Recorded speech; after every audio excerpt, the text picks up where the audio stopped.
একটা তফরিদ, আরেকটাকে বলে ইতিদাল। তাহলে কয়টা শব্দ হইল? 3 ওয়ার্ডস। ইফরাত, লাস্ট হচ্ছে তফরিদ, মাঝখানেরটা হচ্ছে ইতিদাল। একটা ইফরাত, একটা তফরিদ, একটা ইতিদাল। এফরাত বলে কাকে? এফরাত মানে ধরেন একটা গ্লাসে পানি সংকুলন হবে ধরেন 1 লিটার, আপনি ঢালছেন 1/2 লিটার। কেন? পুড়ে গেলে পানি তো পুড়ে গেলে আপনি তাই বলে কি 1/2 লিটার ঢালবেন? পড়ে যাওয়ার ভয়ে পানি ঢালতেছেন না, এমনি এমনি করেন, বুঝছেন? আর তফরিদ মানে হচ্ছে বিসমিল্লাহ করে ঢেলে দিচ্ছেন, তোরবে 1 লিটার, ঢালছেন 1.5 লিটার, 1 লিটার ঢুকছে, বাকি আধা লিটার বের হয়েছে। আর এতেদাল মানে হচ্ছে 1 লিটার মানে 1 লিটার, 1 ড্রপও ডানেও পড়ে নাই বামেও পড়ে না। আমাদের ধর্মের মধ্যে এফরাতের মাধ্যমে বেদাত ঢুকে। কি ঢুকে? বেদাত, গুলুভ। গুলুভ মানে হচ্ছে ধর্মের মধ্যে যেটা নাই সেটা ঢুকাই দিছে। আমি একটা এক্সাম্পল দিলে বুঝতে পারবেন। যেমন জিয়ারত। জিয়ারত হচ্ছে সুন্নতে রাসূল সাল্লাল্লাহু আলাইহি ওয়াসাল্লাম। আপনি কি করলেন? আর একটু মহব্বত দেখাইলেন। বেশি মহব্বত দেখাতে গিয়ে আমরা যখন মাজারাত জিয়ারত করি, কি করি? সূরা দরুদ পড়ার আগে ঘুরি, বিভিন্ন ধরনের কাজ করি। এটা কাজগুলা করার মাধ্যমে জিয়ারতের যে আসল রূপ সেটা আস্তে আস্তে আস্তে আস্তে সমাজ থেকে হারিয়ে যাচ্ছে। হারিয়ে যাওয়ার কারণে জিয়ারতের মাধ্যমে আমাদের বর্তমানে আমরা আমাদের কর্মকাণ্ডের মাধ্যমে বেদাত ঢুকিয়ে ফেলেছি, গুলু ঢুকিয়ে ফেলেছি। কেন? কারণ যাহা রাখার দরকার ছিল আপনি উল্টা ঢেলে দিছেন। আরো এফরাত মানে হচ্ছে আপনি লাগবে 1 লিটার, ঢেলে দিছেন 1.5 লিটার। এফরাত মানে, আমি বোধহয় ভুল বলছি প্রথম, এফরাত মানে হচ্ছে লাগবে 1 লিটার, ঢেলে দিছেন, বেশি মহব্বত দেখা গেছে। তো মহব্বত দেখানোর কারণে কি হয়েছে? আধা লিটার নষ্ট হয়ে গেছে। তাহলে কি করেছেন আপনি? অপচয় করেছেন। আর ধর্মের মধ্যে এটার মাধ্যমে কি ঢুকেছে? বাড়াবাড়ি ঢুকে গেছে, সীমালঙ্ঘন, গুলুভ করে ফেলেছে। আরেকজন কি করেছে? আপনাকে দেখে সেই কি করেছে? আর পানি ঢালতেছে না, সে একবার ডালে, একবার দেখে, একবার ডালে, একবার, তো সেই হাফ পর্যন্ত গেছে। তার মাধ্যমে তফরিদ ঢুকছে। সে কি করছে? সে জিয়ারতটাকেই বলতেছে পূজা। জিয়ারত সুন্নতে রাসূল। এ কি করছে? আর একটু পানি বেশি ঢেলে দিচ্ছে, বেশি মহব্বত, তাওয়াফ করে, বুঝছেন? আর এ কি করছে? পুরা জিয়ারতটাকে না করতেছে। মাঝখানে কোনটা? ইতিদাল। ইতিদাল কোনটা? ইতিদাল হচ্ছে যেটাকে আমরা আহলুস সুন্নাত ওয়াল জামাআহ বলি, মাঝখানের জন। ডানেও যায় না, বামেও যায় না। আমার নবী যেভাবে শিখিয়ে দিয়েছেন ঠিক সেভাবে। যেমন হযরতে আলী কাররামাল্লাহু ওয়াজহাহুল কারীম রাদিয়াল্লাহু তাআলা আনহু আলাইহিস সালাম। হযরত আলী রাদিয়াল্লাহু তাআলা আনহুকে নিয়ে গ্রুপ 2টা। একটাকে বলে মুহিব্বুন মুফরিদ, এটা হযরত আলীর ভাষায়। আর একটাকে বলে মুবগিদুন মুফরিদ। একটা এফরাতে আছে আর একটা তফরিতে আছে। মাঝখানেরটা হচ্ছে ইতিদাল। এফরাত কোনটা? যেটা শিয়ারা করে। তারা অতি মহব্বত দেখাইতে গিয়ে হযরত আলী বাদে আর কোন সাহাবী না, সব, আমি শব্দ উচ্চারণ করতে পারতেছি না, এগুলো গায়রতি ইমানের জন্য সুন্দর না। তো ইউথ আপনি যখন বক্তব্যগুলো শুনবেন আপনার মনে হবে এত খুব ভালো কথা বলতেছে, কারণ আপনি তো কোরআন হাদিস সম্পর্কে আপনার কোনো আইডিয়া নাই। আয়াতগুলা পিক আপ করে যা মন চাই অনুবাদ করা, না কনটেক্সট না প্রিটেক্সট, কোনো কিছু নেই। এটাকে বলে এফরাত। তারা কি করে? হযরত আলী রাদিয়াল্লাহু তাআলা আনহুর আশেপাশে ঘুরে, আর কোন সাহাবী না, কেউ কোনো কিছুর হকদার না, সব হযরতে আলী। হযরত আলী রাদিয়াল্লাহু তাআলা আনহু বলেছেন, এরা আমার মহব্বত এদেরকে কোথায় নিয়ে যাবে? ধ্বংসের দিকে নিয়ে যাবে। মুহিব্বুন মুফরিদ, তারা এফরাত করেছে মহব্বতের মধ্যে। মানে যতটুকুন ঢালার কথা তার চেয়ে বেশি ঢেলে ফেলেছে। আর একটা হচ্ছে মুবগিদুন মুফরিদ। মুবগিদুন মুফরিদ মানে এরা হযরত আলী রাদিয়াল্লাহু তাআলা আনহুর ব্যাপারে এক ধরনের একটা ঘৃণা ভিতরে লালন করে। এটার মধ্যে তারা কি করেছে, হদের মধ্যে থাকতে পারে না, সীমাটা লঙ্ঘন করেছে। একজনের মাধ্যমে বেদাত ঢুকেছে, একজনের মাধ্যমে বেয়াদবি ঢুকেছে। এফরাতের মাধ্যমে বেদাত ঢুকে, তফরিতের মাধ্যমে বেয়াদবি ঢুকে, উগ্রতা ঢুকে ইসলামের মধ্যে। আর আমাদেরটা কি, ইতিদাল, মুতাদিল, মডারেট, না ডানে না বামে। যদিও আমাদের ভিতরেও এখন, কারণ আমরা যে সোসাইটির মধ্যে বসবাস করি, সেই সোসাইটি কথাতেও এক্সট্রিম, কাজের মধ্যেও এক্সট্রিম, কথার মধ্যেও এক্সট্রিম, কাজের মধ্যেও এক্সট্রিম। আমরাও কি করতেছি, স্পেশালি বাংলাদেশ, ইন্ডিয়া, পাকিস্তান, আমরা মরিচ বেশি খাই, গ্রিন চিলিও বেশি খাই, রেড চিলিও বেশি খাই। এই জন্য আমাদের মেজাজের মধ্যে চিলি বেশি। 2 মিনিটের মধ্যে রেগে যায়, 3 মিনিটে লাঠি ছোটা নিয়ে অবস্থা খারাপ। পৃথিবীর খুব কম সংখ্যক মানুষ পাবেন যারা আমাদের এই মেজাজের। আমাদের মধ্যে এটা এখন আলোচনা চলে। আমরা সৌবতের কারণে যে সমাজের মধ্যে থাকি, সেই সমাজে থাকতে থাকতে আমরা কি হয়ে গেছি, এক পাশে হয়ে আমরা হয় এফরাতের দিকে চলে যাচ্ছি, নতুবা তাফরিতের দিকে চলে যাচ্ছি। আমরা আমাদের বুজুর্গানে দ্বীনের পক্ষ থেকে যে দেওয়া বিধান, সেটা কি, সেটা 3টা জিনিসের নাম, হিকমা, মাউইজাতুল হাসানা, ওয়াজাদিলহুম বিল্লাতি হিয়া আহসান। 3টার সমন্বয় হচ্ছে আহলুস সুন্নাত ওয়াল জামাত। যখন ডাকে হিকমতের সাথে ডাকে, এবং সেটাতে ভালো মন্দ সবকিছু দেখিয়ে দেয় দলিলের মাধ্যমে। অতঃপর যদি কখনো ডিবেট করতে হয়, মুজাদালা করতে হয়, সেটাও খুব সুন্দর, চরম সুন্দর তরিকা দিয়ে করে। ওয়াজাদিলহুম বিল্লাতি হিয়া আহসান, সুন্দর তরিকা দিয়ে মুজাদালা করে। আমাদের যে কোনো কারণে হোক, সোহবতের কারণে আমাদের ভিতর থেকে ওই জিনিসটা আস্তে আস্তে খতম হয়ে যাচ্ছে। এখন আরেকটা বড় ব্যাধি সোসাইটির মধ্যে, বড় ব্যাধি, সেটা কি, শুধু বেদাত। যেটাই করেন, জিকিরের আওয়াজ কম কেন হয় জানেন? আমাদের অনেক ভাইয়ের হয়তো এটা পরিষ্কার না, এই জন্য আপনাদের এখানে জিকির করে রুহানি স্বাদ আসে না। কারণ আপনারা অনেকের ভিতরে জিকিরের বিরুদ্ধ জিনিস লালন করে লজ্জার কারণে বসে থাকে, পুরা মাহফিলের রুহানিয়ত বরবাদ করে দেয়। কেন? মাথার ভিতরে ঢুকছে ওই বেদি। কি বেদি? বেদাত। তারপরে আমরা কি পড়ি, কুল্লু বিদআতিন দালাল। আমি আমার জীবনে কুল্লু বিদআতিন দালালার পুরা হাদিস কোনোদিন শুনি নাই। এটা একটা পুরা হাদিস, তো আপনি সম্পূর্ণ হাদিস পড়লে কিন্তু হাদিসের কনটেক্সট বোঝা যায় যে আমার নবী সাল্লাল্লাহু আলাইহি ওয়াসাল্লাম কোন অবস্থার পরিপ্রেক্ষিতে এই কথাটা বলেছেন। কথাটা ছিল এরকম, ফজরের নামাজ পড়েছেন আমার নবী, ফজরের নামাজ পড়ে হঠাৎ করে আমার নবী বড় হার্ট টাচিং, প্রফাউন্ড, ইন্টেন্স এবং হার্ট ব্রেকিং একটা স্পিচ, যেটার মাধ্যমে সাহাবায়ে কেরাম একসাথে বাজামাত কান্না শুরু করে দিয়েছে। অঝোর দ্বারাই সাহাবায়ে কেরাম কাঁদতেছে। তো আমরা বুঝতে পারতেছি আমার নবী হয়তো আমাদের সাথে আর বেশি দিন থাকবেন। আমার নবী সাল্লাল্লাহু আলাইহি ওয়াসাল্লাম বলছেন, হে আমার সাহাবায়ে কেরাম, আমি চলে যাওয়ার পরে কোন হাবশী গোলামও যদি তোমাদের খলিফা হয়, হাবশী গোলামও যদি তোমাদের খলিফা হয়, খবরদার তোমরা কখনো ডিসওবিডিয়েন্ট হইও না। তোমরা ওবিডিয়েন্ট হবে, হাবশী গোলাম হলে ওবিডিয়েন্ট হবে। তোমরা কখনো নেতৃত্বের সাথে কি করবা না, বিদ্রোহ করবা না। মনে রাখো, নেতৃত্বের সাথে বিদ্রোহ করলে হক থেকে সরে যাবা। দ্বীনের মধ্যে বেদাত ঢুকাবে না। মনে রাখবা, প্রত্যেক বেদাত পথভ্রষ্টতা। আমার নবী কি এই হাদিসের মধ্যে রবিউল আউয়ালের মাহফিলের কথা বলতেছে?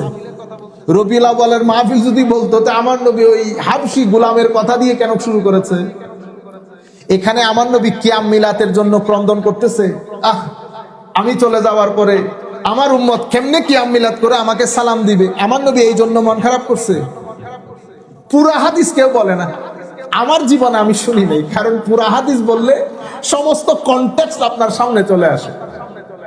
আমার নবী কি বলতে চাচ্ছেন শুধু এইরকম একটা হাদিস না তো, আমার নবী এই কনটেক্সটের উপরে অসংখ্য হাদিস বলেছেন। বলেছেন আমি আমার চোখের সামনে দেখছি ফিতনা একেবারে বারিশ যেরকম আসমান থেকে পানি পড়ে সেইভাবে তোমাদের উপর ফিতনা পড়বে, এবং আমার পরে তোমরা সাহাবায়ে কেরামকে বলতেছে তোমরা অনেক ইখতিলাফ দেখবে, অনেক ইখতিলাফ দেখবে। আমার নবী চাচ্ছেন সাহাবায়ে কেরাম যেন পলিটিক্যালি ডিসইউনাইটেড হয়ে না যায়, খলিফার নেতৃত্ব থেকে বের হয়ে না যায়, যেন খলিফার সাথে লেগে থাকে। এবং আমার নবী আরেক হাদিসের মধ্যে বলেছেন খবরদার সবাই যখন বায়াত গ্রহণ করবে তুমিও বায়াত গ্রহণ করি। মনে রাখবা যারা খেলাফত খলিফার বায়াত গ্রহণ করা থেকে দূরে থাকবে সে যদি মারা যায় মাতা মিতা জাহেলিয়া, জাহেলি অবস্থায় মারা যাবে। এখান থেকে আমাদের পীর সাহেবানরা বায়াতের দলিল দেন। আরেক সমস্যা, কোন কনটেক্সটে আমার নবী কথা বলতেছেন আর কোন কনটেক্সটে আপনি কথা বলতেছেন। মাতা মিতাতান জাহিলিয়া, এটা তো আমার নবী খেলাফত মানে রাষ্ট্র ক্ষমতায় যিনি আছেন ওনার সাথে বিদ্রোহ নিষেধ করেছেন। খেলাফতের বায়াত থেকে কয় ইভেন হাবশি গোলামও যদি হয় তোমাদের, কারণ এটার মাধ্যমে ইউনিটি বরকরার থাকে, নতুবা তো আপনি ক্যাওস থাকে সোসাইটির মধ্যে। অনেক সময় আপনারা মন খারাপ করেন, ধরেন বাংলাদেশ মানে কোনো কিছু না, চোর হাবি জাবি অমুক সরকার চোর। মনে রাখবেন একটা সরকার থাকা মানে একটা সিস্টেম চলা, সিস্টেমের মধ্যে খারাপই থাকে, খারাপই থাকে। আপনি আল্লাহর দরবারে দোয়া করেন, কিন্তু আপনি যদি মনে করেন না না এগুলার উঠে সমুদ্রে নিক্ষেপ করেন, যেই দেশে সিস্টেম নাই সেই দেশকে গিয়ে জিজ্ঞেস করিয়েন সেই দেশে কোন সমস্যা। আপনার দেশ আমার দেশ গরিব দেশ, একটা সিস্টেম আছে, একটা আর্মি আছে, একটা প্রশাসন আছে, একটা এডুকেশন সেক্টর আছে, সোসাইটি যেভাবে চলা দরকার সেভাবে চলতেছে, হয়তো এফেক্টেড বিভিন্ন রোগে, কিন্তু একটা নিজাম আছে। আপনি যদি এখন সেই নিজামের বিরুদ্ধে যুদ্ধ ঘোষণা করেন 2006 এর মতো, একসাথে বাংলাদেশের সব জায়গায় বোমা ফাটছে, আপনি যদি সরকারের বিরুদ্ধে নামেন তো পুরা তছ নছ হয়ে যাবে না সবকিছু। নিজাম অনেক বড় জিনিস, এই জন্য আমাদের ধর্মের মধ্যে বিদ্রোহকে নিষেধ করা হয়েছে। কতক্ষণ? আমার নবী বলেছেন যতক্ষণ পর্যন্ত কুফরে বাওয়াহ না হবে। কুফরে বাওয়া কি? তো কুফরে বাওয়া মানে হচ্ছে স্পষ্ট কুফরি, যখন আপনাকে নামাজ পড়তে দিচ্ছে না, হজ করতে দিচ্ছে না, যাকাত দিতে দিচ্ছে না, রোজা রাখতে দিচ্ছে না, যখন সোসাইটির মধ্যে কুফরে বাওয়া স্পষ্ট কুফরি। তো কেমন কুফরি? নামাজ পড়তে দিচ্ছে না, নামাজের নাম নিতে দিচ্ছে না আপনাকে, তখন আপনি রাষ্ট্রের বিরুদ্ধে কি করতে পারবেন? বিদ্রোহ করতে পারবেন। এর আগ পর্যন্ত আমার নবী বলতেছেন পরবর্তীতে এরকমই হবে। বুখারী মুসলিম শরীফে রওয়ায়াত, তো সাধারণ মানুষ সরকারকে গালি দেবে, সরকার সাধারণ মানুষকে গালি দেবে, এই ফিতনা আসবে। তো আমার নবী এই সমস্ত ফিতনা থেকে সাহাবায়ে কেরামকে বলতেছেন খবরদার এখানে কোনো ধরনের ইনোভেশন করিও না। সিস্টেম নিজাম যেটা আমি দিয়ে যাচ্ছি সেটা আমরা কি করলাম? কুল্লু বিদআতিন দালালাকে কোথায় আনছি? মিলাদুন নবীতে। কুল্লু বিদআতিনকে দালালাকে নিয়ে আসছি উরসে পাকের মধ্যে। ইন্না লিল্লাহি ওয়া ইন্না ইলাইহি রাজিউন। মনে রাখবেন বেদাত মানে কি? বেদাত মানে হচ্ছে innovation, something new that was not in practice in the time of রাসূলুল্লাহ সাল্লাল্লাহু আলাইহি ওয়াসাল্লাম।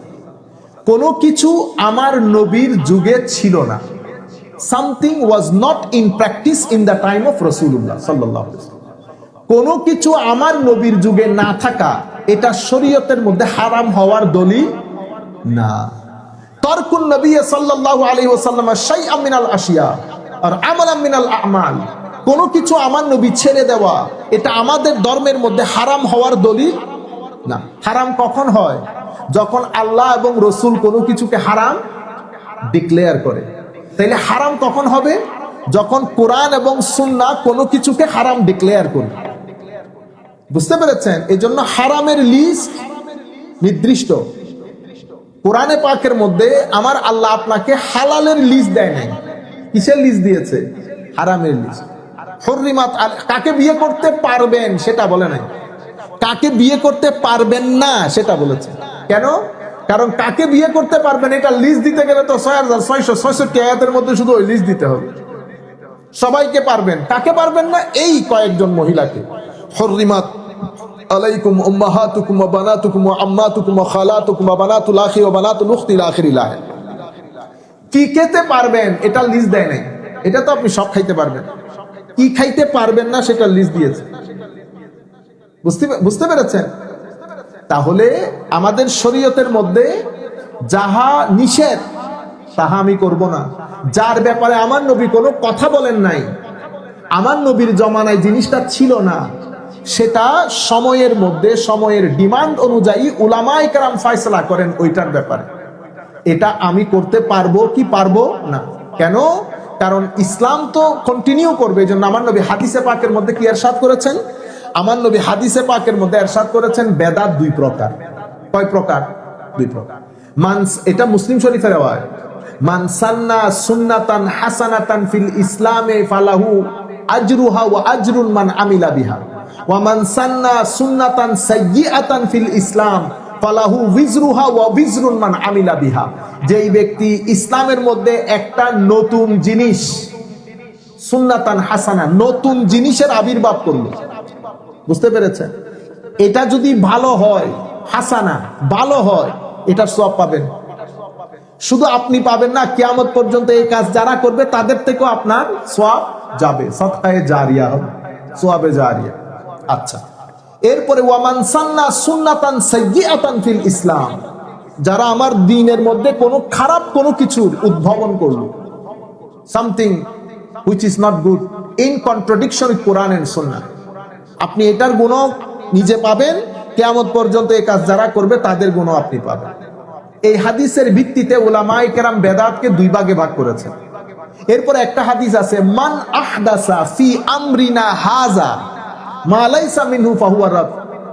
আমার ভাইরা এই হাদিসটা বলেন যে মান আহদাসা ফি আমরিনা হাযা, যারা উদ্ভাবন করলো আমার এই দ্বীনের মধ্যে, মা লাইসা মিনহু, যা এই দ্বীনের মধ্যে যার কোনো কি নাই, আসল নাই, ফাহুয়া রাদ, এটা মারদুদ, এটা বাতিল।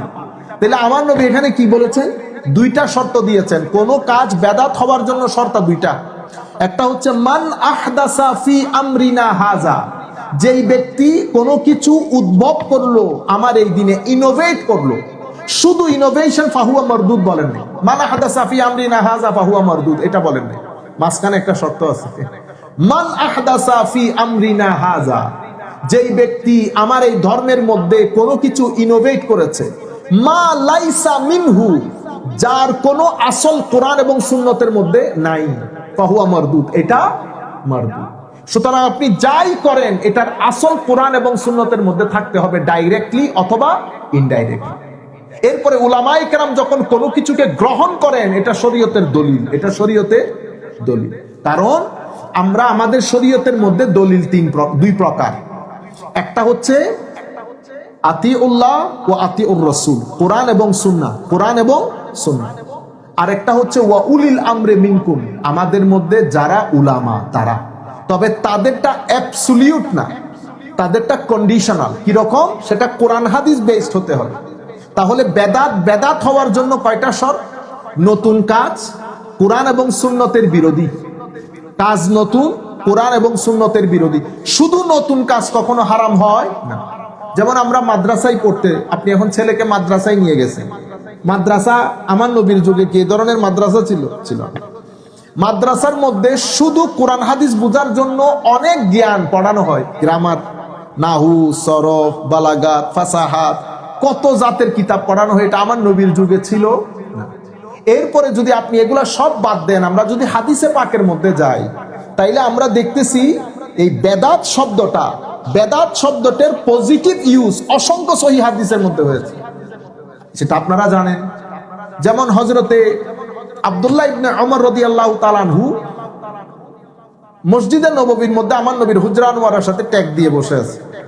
কিছু সংখ্যক সাহাবায়ে কেরাম সকালবেলা সূর্যোদয়ের পরে নামাজ পড়তেছে, আমরা যে নামাজটা পড়ি। সাহাবায়ে কেরাম জিজ্ঞেস করেছেন আব্দুল্লাহ ইবনে ওমরকে, এরা কি করে? বেদাত করতেছে। বেদাত মানে বেদাতে হাসানা, যেটা ঘরে করার কথা ছিল সেটা সবাই মিলে মসজিদে করতেছে। এটাকে আরো ক্লিয়ার করে দিয়েছে ফারুক আজম রাদিয়াল্লাহু তাআলা তারাবির নামাজের ক্ষেত্রে। কি করেছেন তারাবির নামাজের ক্ষেত্রে? আমার নবী সাল্লাল্লাহু আলাইহি ওয়াসাল্লাম পড়তেন, যখন সাহাবায়ে কেরাম বেশি আসা শুরু করেছেন, সাহাবায়ে কেরামের উপর ফরজ ওয়াজিব হয়ে যাবে বিদায় আমার নবী ঘরে পড়া শুরু করেছেন। ইত্যাবসরে স্বাভাবিকভাবে আমার নবী আর এটা মসজিদের মধ্যে বাজামাত পড়েন নাই। কিন্তু ফারুক আজম পরবর্তীতে সময়ের ডিমান্ড অনুসারে ফারুক আজম তারাবির ব্যবস্থা করেছেন, যেভাবে আমরা তারাবি পড়ি। একদিন উনি দেখেছেন সাহাবায়ে কেরাম তারাবি পড়ছেন, উনি মা আহসান আল বিদা হাজে বলেছে, কত সুন্দর বিদাত হচ্ছে। আমরা পুরা বেদাতটাকে প্রত্যেকটা জায়গার মধ্যে নেগেটিভ ইউজ করে, কারণ একটা কমন জিনিস হচ্ছে এটা আল্লাহ রাসূল করেন নাই। এখানে আপনি যতগুলা জিনিস করতেছেন কোনটা আল্লাহ রাসূল করেছে? কার্পেট থেকে শুরু করে, রং থেকে শুরু করে, লাইট থেকে শুরু করে, মাইক থেকে শুরু করে। আপনারা বুঝতে পেরেছেন? আমার নবী কোনো কিছু না করা এটা শরীয়তের মধ্যে হারাম হওয়ার দলিল না। যদি এরকম হইতো তাইলে আমি আপনাকে আখেরি এটা কথা বলে শেষ। আমার নবী নামাজ পড়তেছেন জামাত বা জামাত, তো রুকু থেকে উঠেছেন সামি আল্লাহু লিমান হামিদা বলে, সাহাবায়ে কেরাম রব্বানা লাকাল হামদ বলেছেন। এক সাহাবী কোনার মধ্যে বলেছেন হামদান কাসীরান তাইয়িবান মুবারাকান ফীহি। আমার নবী সালাম ফিরিয়ে জিজ্ঞেস করেছেন এই কথা কে বলেছে? সাহাবী ভয় পেয়ে গেছে, পরে বলছি ইয়া রাসূলুল্লাহ আমি বলেছি। তো বেটা আমি দেখলাম ফেরেশতারা দৌড়াদৌড়ি করতেছে এটার সওয়াব লেখার জন্য, তা আমি যদি বলি উনি বেদাত করেছেন, যেই কাজ আমার নবী শিখান নাই ওনাকে কে বলেছে এই কাজ করতে? আপনারা বুঝতে পেরেছেন? সাহাবায়ে কেরাম আমাদের মডেল। বর্তমানে যেই আন্দাজে আমরা বেদাতের ডেফিনিশন দেওয়া শুরু করেছি, স্পেশালি তেল আসার পরে, তেল আসার পরে, এটা বড় উম্মতের জন্য অ্যালার্ম। সুতরাং উম্মত যে কাজগুলা করছে, শবে বরাত বলেন, মেরাজ বলেন, রবিউল আউয়াল শরীফ, এগুলো বিভিন্ন প্রোগ্রাম, এগুলা না করলে আপনি মানুষকে দিনদারি শিখাবেন কেমনে? কোন কিসের কথা বলে আপনি মানুষকে মসজিদমুখী করবেন? ভবিষ্যতে আরো কত নাম দিয়ে প্রোগ্রাম করতে হবে, আপনি নাইলেই দিন বাঁচাবেন কেমনে? আল্লাহ আমাদের হামি ও নাসির হোক, মাওলাই করিম আমাদেরকে কবুল করুক। এটা বোধহয় আমার এই সফরের শেষ থার্সডে। আগামী থার্সডে থেকেও প্রোগ্রাম হবে। আপনারা এখন যেভাবে আসতেছেন ঠিক সেই আন্দাজে প্রোগ্রামগুলোর মধ্যে আসবেন। কোনো প্রোগ্রামকে ব্যক্তি কেন্দ্রিক করিয়েন না। ব্যক্তি তো পরিবর্তন হয়, পরিশোধন হয়, সংযোজন হয়, বিয়োজন হয়। তো এরকম যদি ব্যক্তির সাথে যদি আমরাও পরিবর্তন, পরিশোধন, পরিমার্জন, সংযোজন, বিয়োজন করি তাহলে তো ঝামেলা পড়বে, মসজিদ চলবে না। আপনারা এখন যেভাবে আসতেছেন ঠিক সেই আন্দাজে আসবেন। আমাদের জামাল ইনশাআল্লাহ জামাল আছে, যতদিন জারিফ আছে, জারিফও আছে, সবাই মিলে এই অনুষ্ঠানটা পরিচালনা করবে।